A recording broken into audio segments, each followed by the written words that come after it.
Today, I've written something based on fundamental belief number 6, titled The Creation.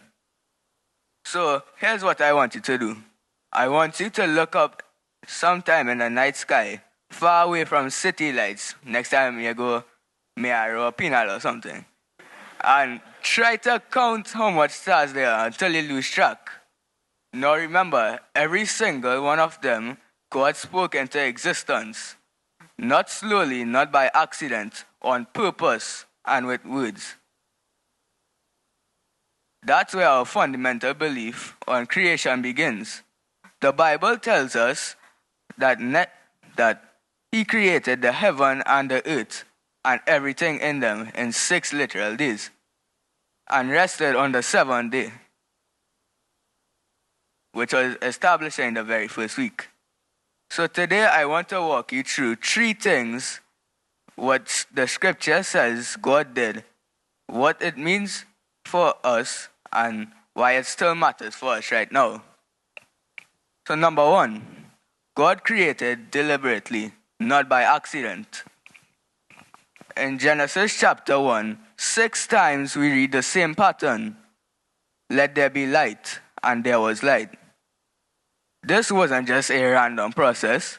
It was intentional, spoken into existence by God, who wanted exactly what He wants.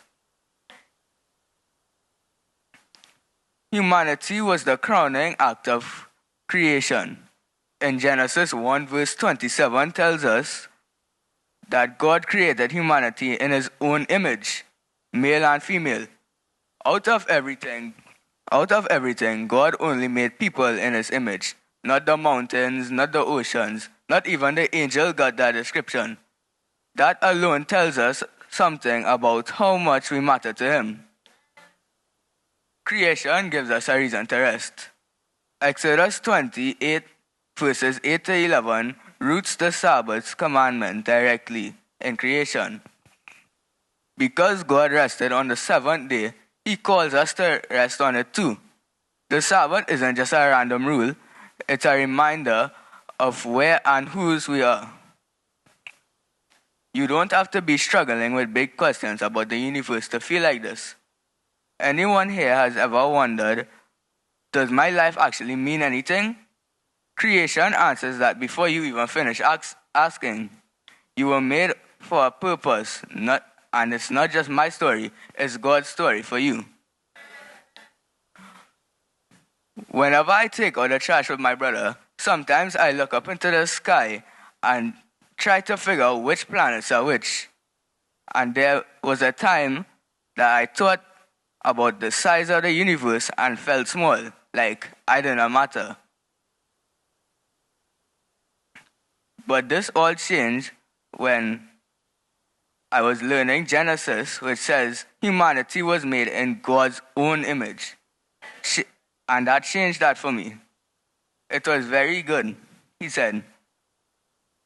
That truth has carried me through moments I felt like I didn't matter, because creation tells me He is always here. Some people may have learned different explanations of why we are here and where we came from, whether through school or science class. I'm not here to deny anyone's belief, but simply here to share the scripture and what it matters to us, and then let it speak for itself. Every sunrise is a small echo of the week, light breaking over on the earth that was spoken into being on purpose, for a purpose. You are not an accident.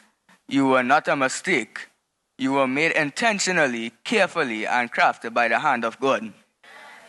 So next time you look into the sky, remember the same God who calls the stars knows your name too.